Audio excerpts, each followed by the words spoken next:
E aí, tudo bem? Boa noite. Vamos bater um papozinho sobre um tema do momento, a candidatura do ex-presidente Lula. É possível? Não é possível? Como é que fica a situação, já que Lula foi condenado em segunda instância? O Tribunal Superior Eleitoral, por exemplo, poderia impedir do ex-presidente Lula concorrer a um mandato eletivo? Em que momento, eventualmente, boa noite os que estão entrando, tudo bem? Em que momento, eventualmente, o Tribunal Superior Eleitoral poderia impedir a candidatura do ex-presidente Lula? Esse é um tema que tem sido recorrente na imprensa, é um tema que se tem discutido e é um tema que tem gerado juridicamente algumas questões e alguma polêmica.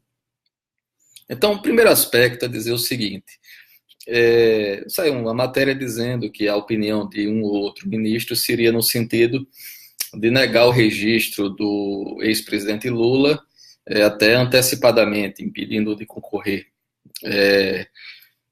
Na verdade, eu já inclusive manifestei sobre isso. Eu queria colocar, antes de dizer, fazer uma análise específica sobre a questão do ex-presidente Lula, eu queria só compartilhar com vocês como é essa questão do registro de candidatura. Como é que essa matéria ela tem sido tratada pelo Tribunal Superior Eleitoral e pela legislação eleitoral. A partir disso é que a gente pode analisar a questão do ex-presidente Lula. Eu quero enfatizar a vocês o seguinte: o que não pode é o inverso. E isso é que é muito preocupante hoje, como se tem tratado a jurisprudência no Brasil. É um absoluto casuísmo. Não se pergunta como é o sistema do registro de candidatura. Como e em que circunstâncias, eventualmente, se poderia impedir de início um cidadão, alguém, de concorrer a um mandato eletivo? Não. A gente tem sempre a tentação de tratar o caso do presidente Lula. E é muito ruim, porque significa que nós não estamos tratando do direito, nós estamos tratando da pessoa. E sempre que a gente trata da pessoa, o direito foi esquecido.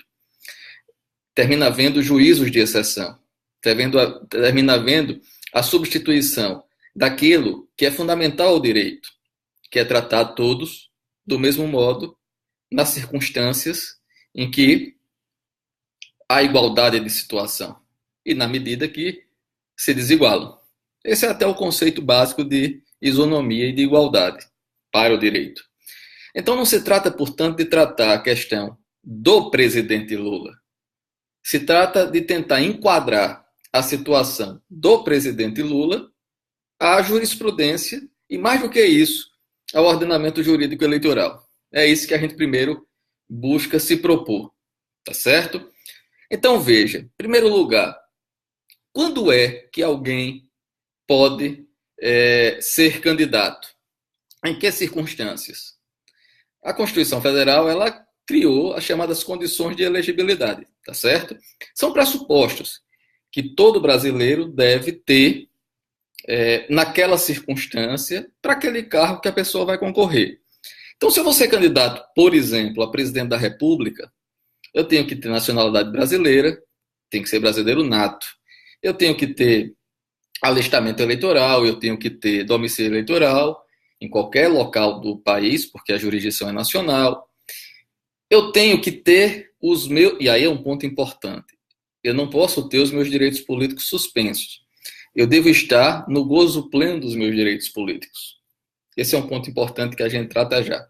Além disso, eu tenho que ter filiação partidária, eu tenho que ter uma idade mínima para presidente da República, 35 anos. Pronto.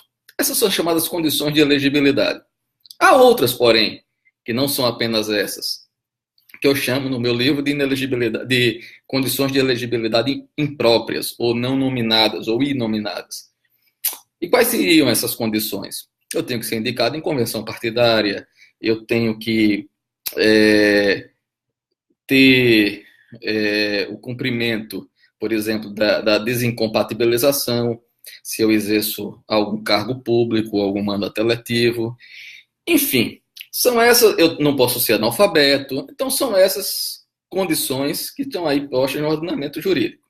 Pois bem, além disso, eu falei sobre a suspensão dos direitos políticos. Veja, a própria Constituição vai dizer quando os direitos políticos são suspensos. E os direitos políticos são suspensos, segundo a Constituição, quando há condenação criminal transitada em julgado. Artigo 15, inciso 3º da Constituição. Então, não basta eu ser condenado para que eu tenha os meus direitos políticos suspensos, esta condenação criminal tem que ser transitada em julgado. Aliás, se você for observar, a conjugação do artigo 15, inciso 3º da Constituição Federal, com o artigo 5º, que prevê a presunção de não culpabilidade ou de inocência, com a condenação criminal transitada em julgado, elas se complementam. Mas o Supremo Tribunal Federal interpretou de modo limitado. Boa noite, Fernanda. Boa noite a todos, aliás, que estão entrando. Prazer imenso. O Supremo Tribunal Federal, o que foi que fez? Interpretou de forma limitada, estreita. Anderson Larcon, amigo, grande abraço. Fernando Falcão e tantos que estão entrando. Meu querido amigo Blazac. Todos os que estão entrando aqui. Bem-vindos. Então, o que é que acontece? O Supremo Tribunal Federal limitou a interpretação da presunção de inocência. Obrigado, Ronaldo. Limitou. São garantias e direitos fundamentais insuscetíveis de serem modificados, limitados ou revogados por emenda constitucional. O Supremo Tribunal Federal foi lá e disse, não, a presunção de não culpabilidade ou de inocência não é como está redigido no texto constitucional. Essa é uma norma constitucional inconstitucional. E aí, ao seu talento, mediante a sua vontade, né, mediante a invocação da própria consciência, disse, não é do trânsito em julgado, é da segunda instância. Há outros agora defendem, não, é do julgamento quando do STJ. Enfim, são critérios escolhidos ao azar. Por quê? Aquele critério que é constitucional, o Supremo disse que é inconstitucional. E aí, limitou norma que trata... Oi, Henrique, boa noite. Norma que trata de garantias. Anderson, obrigado. Garantias e direitos individuais fundamentais diz respeito à liberdade pública. Às nossas liberdades. Pois bem, mas nós não vamos nem entrar nisso. O fato é que a lei da ficha limpa definiu que a inelegibilidade ela começa a ser aplicada a partir de uma decisão de órgão colegiado que criminalmente condene alguém. Essa norma ela não é inconstitucional. Ela não viola nenhuma garantia ou direito individual. As hipóteses de inelegibilidade elas podem ser definidas sim por lei complementar. E nesse sentido, foi uma opção do legislador aplicar a sanção de inelegibilidade a partir de um julgamento de órgão colegiado. Tudo bem. Agora, qual é o ponto? É que a própria lei da ficha limpa prevê, no artigo 26C, que aquele que tiver esta situação, ou seja, uma condenação criminal de órgão de segundo grau, possa recorrer para o Tribunal Superior, por exemplo, e pedir ao relator do recurso que ele, relator, suspenda os efeitos da inelegibilidade. Em que circunstância é para que ele suspenda os efeitos da inelegibilidade? Aí é que é interessante. Se o recurso ele tiver possibilidade de ser acatado. Ou seja, se ele tiver fundadas razões, se ele tiver uma justificativa mínima. Ô, Fábio, boa noite. Que bom tê-lo aqui. Pedro Scavuzzi, boa noite. Tony, enfim, todos que estão aqui presentes. E aí, o que é que acontece? Basta que o recurso ele tem a probabilidade, a potencialidade, tenha um mínimo de consistência. Não precisa que o relator, ao analisar o recurso, ele veja o direito ou a pretensão recursal com ênfase para ser atendido. Não, o texto da Lei Complementar 6490, modificado pela 135, a Lei da Ficha Limpa, nesse sentido, autoriza o relator, mais do que isso, prevê que o relator deva conceder efeito suspensivo se o recurso tiver potencialidade, enfim, de ser eventualmente acatado. Nesse caso específico do ex-presidente Lula, quer queiramos, quer não, ele está discutindo uma série de questões relevantes, inclusive apontando eventuais falhas na decisão ou contradições na decisão do juiz Sérgio Moro. Contradições essas que, de fato, até existem. Quando... Cacá Gouveia, prazer imenso tê-la aqui. Todos que estão entrando, prazer grande. E o que é que acontece? O juiz Sérgio Moro, ele ao sentenciar e condenar o ex-presidente Lula na questão do triplex, ele faz menção que há uma corrupção passiva advinda como... Não, Eric, não se analisa as potencialidades por insuficiência de provas documentais. A plausibilidade do recurso, ele vai se analisar pela seriedade das discussões que ele tem. Nesse momento, o juiz ele não precisa, o relator, ingressar nos elementos de prova. Ele não precisa nem analisar a própria pretensão recursal em si.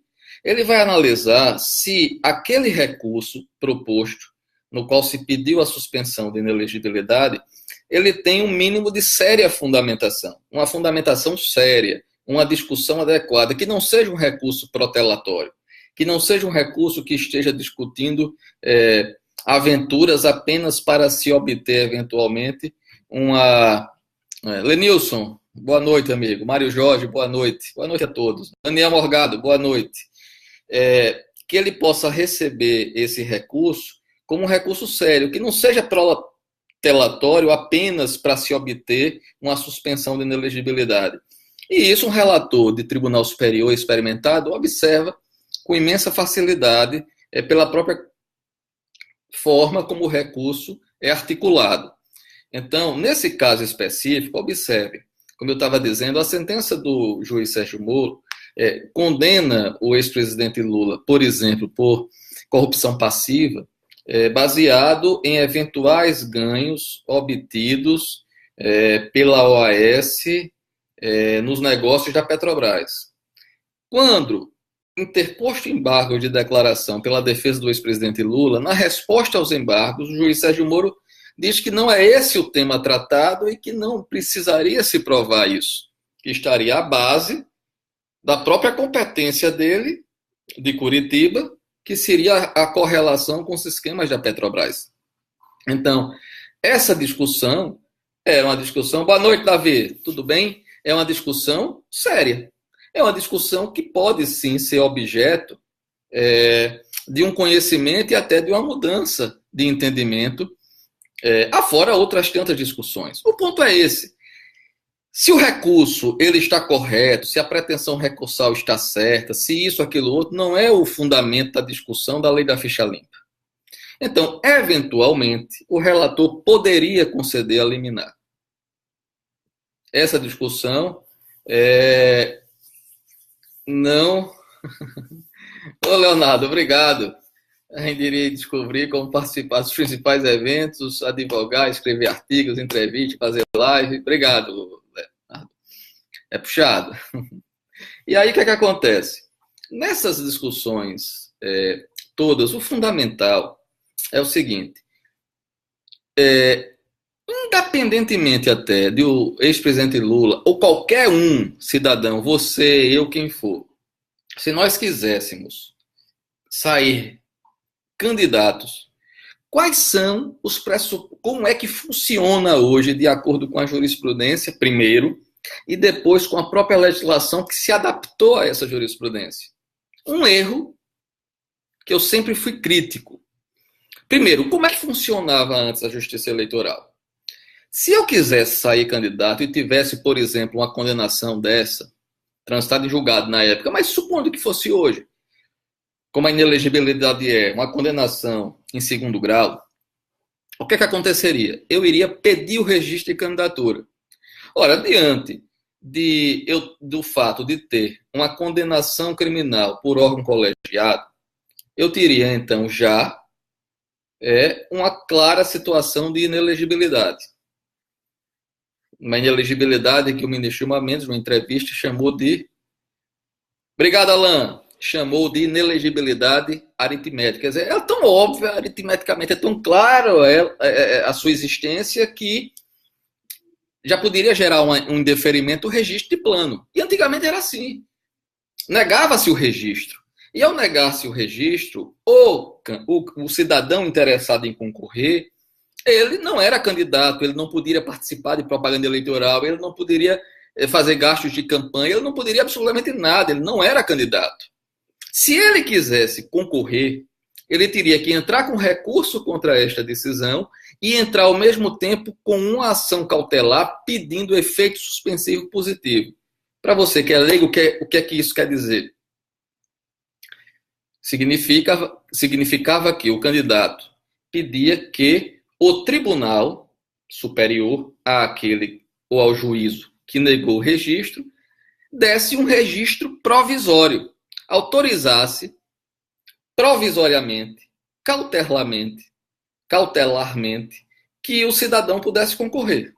Então, o indeferimento, antigamente, impedia que o cidadão fosse candidato e concorresse. Depois, ele só poderia concorrer se obtivesse uma medida cautelar. Daniel, bem-vindo, amigo. Uma medida cautelar. Walter Luiz, Palombo, querido Alcoforado. Ora, essa medida cautelar, então, qual era a hipótese que o tribunal dava? Tal qual o relator hoje, no caso da ficha limpa. Se houvesse probabilidade ou plausibilidade do direito. Ou seja, se houvesse na articulação chances daquele argumento ser verdadeiro, de não haver causa de inelegibilidade ali. Ora, se a inelegibilidade se condenada em segundo grau, por óbvio que o tribunal negaria o registro provisório e Lula, se fosse hoje, ou qualquer cidadão nessa mesma situação, não poderia concorrer. Esse sistema foi, porém, modificado. Foi modificado primeiro pelo TSE. O que foi que o TSE fez? Criou uma hipótese dizendo o seguinte, que aquele que tivesse o registro indeferido poderia concorrer por conta e risco dele e do partido. Então, não se precisava mais ingressar com a medida cautelar.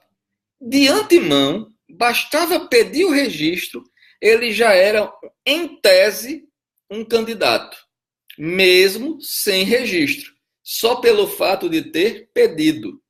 Ou seja, é como se tivesse uma cláusula resolutiva. Olha, você é candidato, porém, se você chegar com essa candidatura indeferida até a eleição, você vai ser votado, mas o seu voto não vai ser computado, vai aparecer 0. E você só poderá ser diplomado ou assumir se você conseguir superar o indeferimento. Olha que maluquice. É por isso que, em muitos casos, nós temos candidatos que concorreram e que no dia da divulgação o resultado era 0 na urna. Por quê? Porque ele concorreu com registro indeferido. E aí tem prefeito que não assumia o presidente da Câmara, tem vereador que não tem o cômputo, e depois, se ele vencer, muda o cômputo do próprio cálculo do quociente eleitoral. Boa noite, minha gente. Daniel Salgueiro, boa noite, amigo. Tereza Cristina, boa noite. Então, todos os casos eram assim.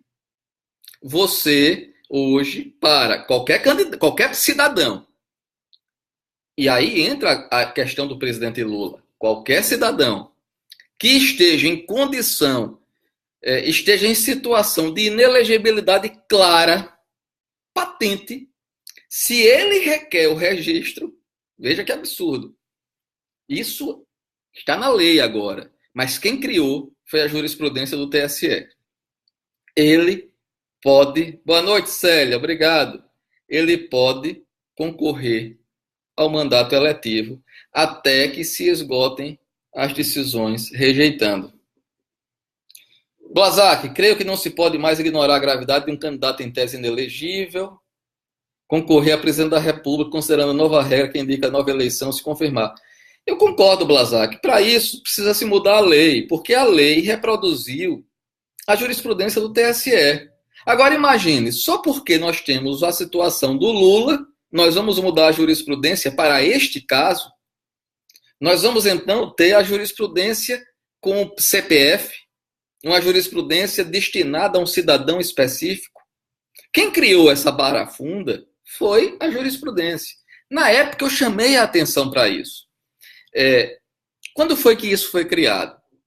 Na relatoria do ex-ministro Fernando Neves, quando do 41A, que era o artigo que previa a captação ilícita de sufrágio, eu chamei a atenção em várias palestras que essa execução imediata que era feita, ela gerava uma série de problemas. Por exemplo, quem tivesse o registro indeferido não poderia concorrer. Quem tivesse o registro deferido e tivesse uma decisão de cassação do registro durante a eleição, poderia concorrer mediante recursos.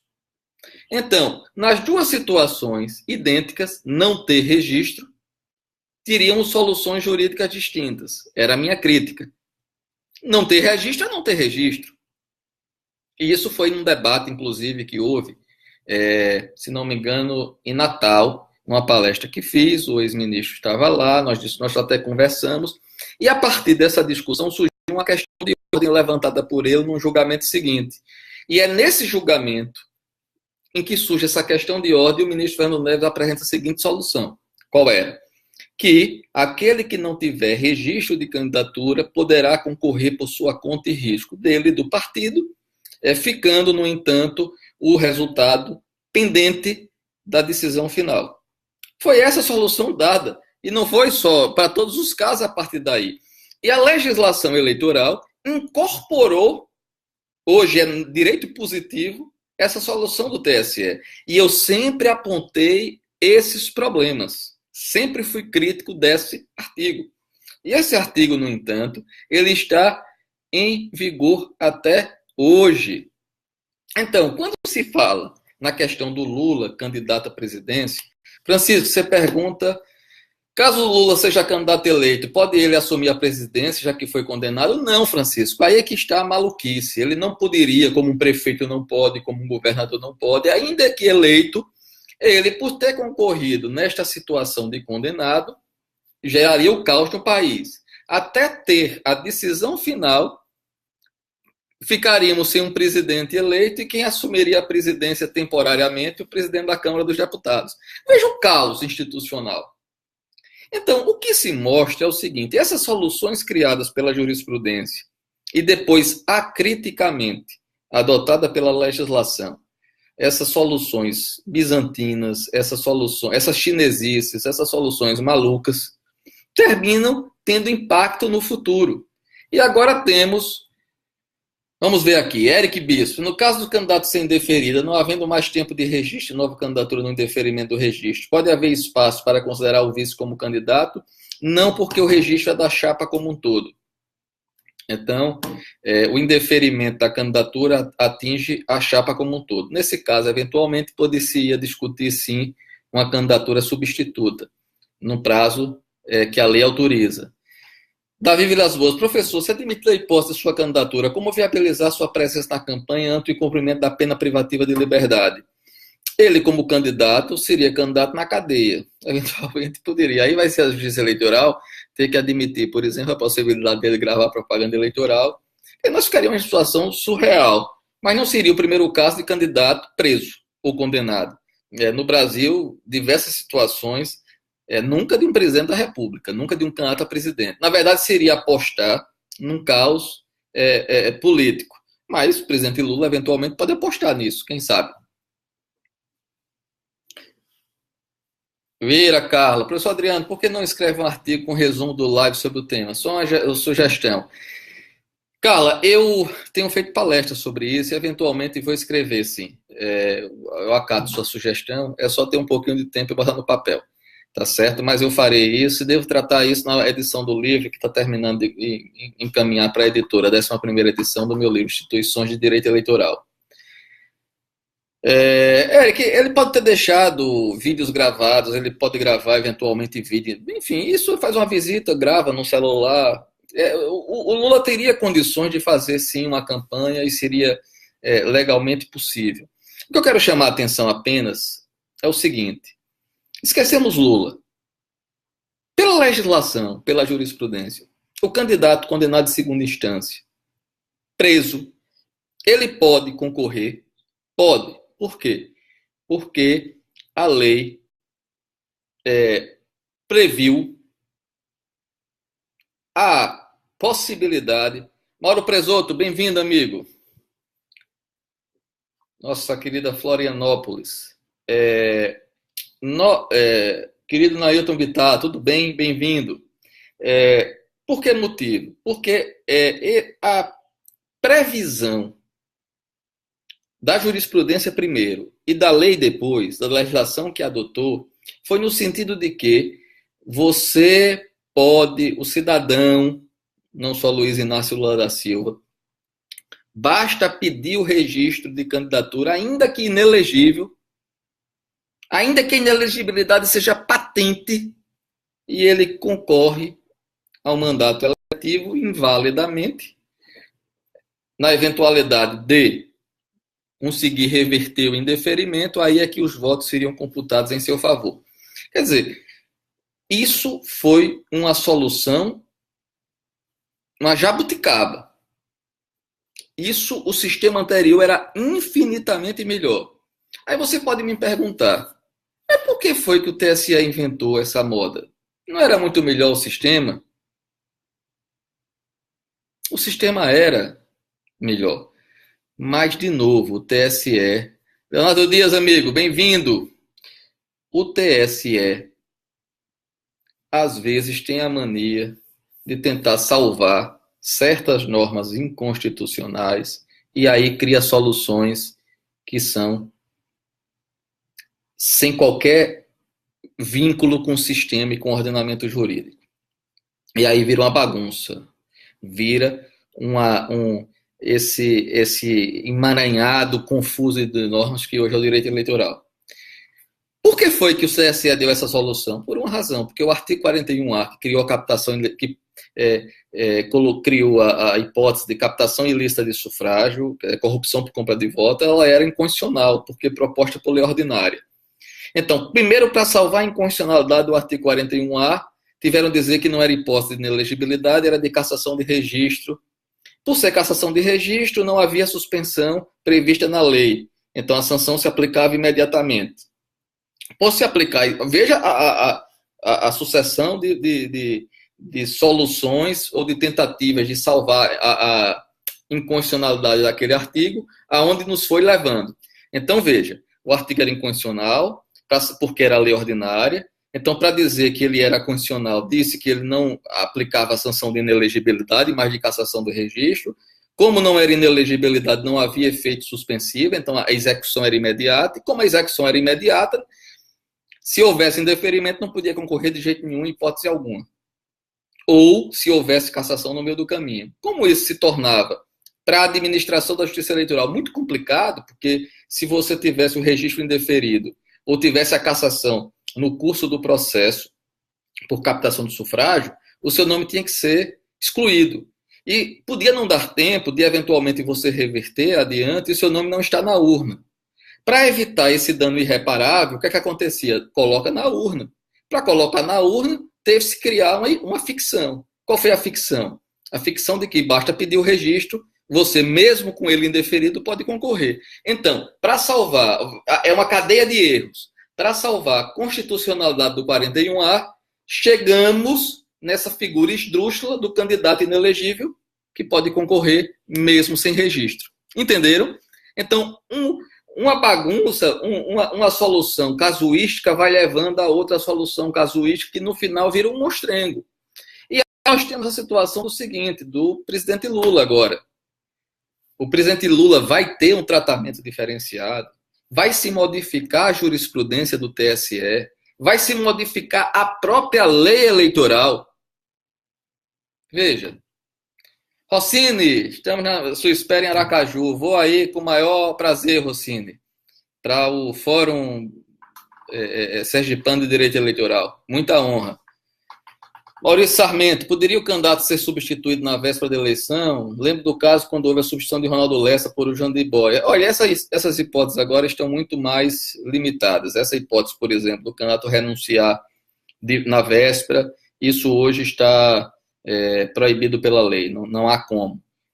Tem hipóteses excepcionais, e uma delas, entendo eu, é o caso do próprio indeferimento, enfim, numa situação que não seja, ou na morte, por exemplo, de um candidato. Mas essas são hipóteses que não podem mais desafiar, como antigamente, fraudar a vontade do eleitor.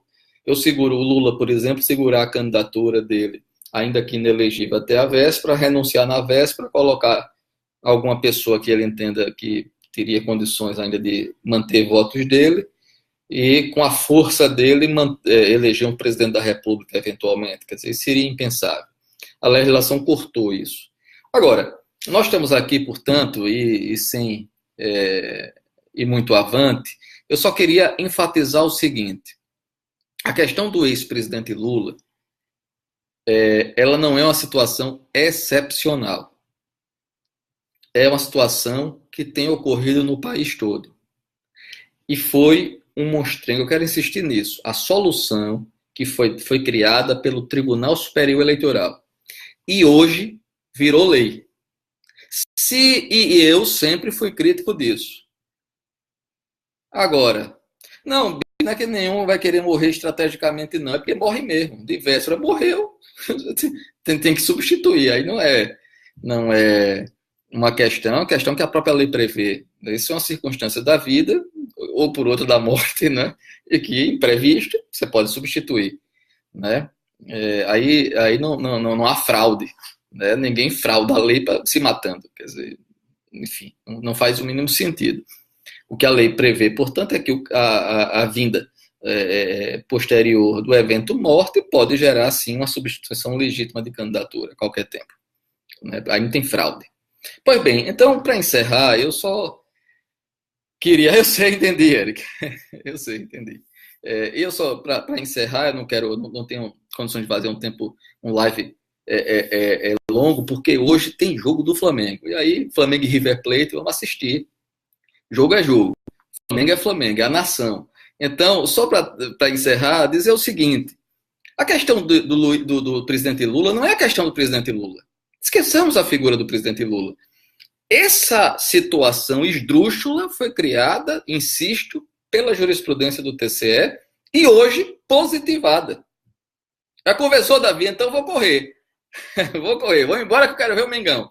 Pois é, minha gente, então basicamente era esse papo, só para dar a vocês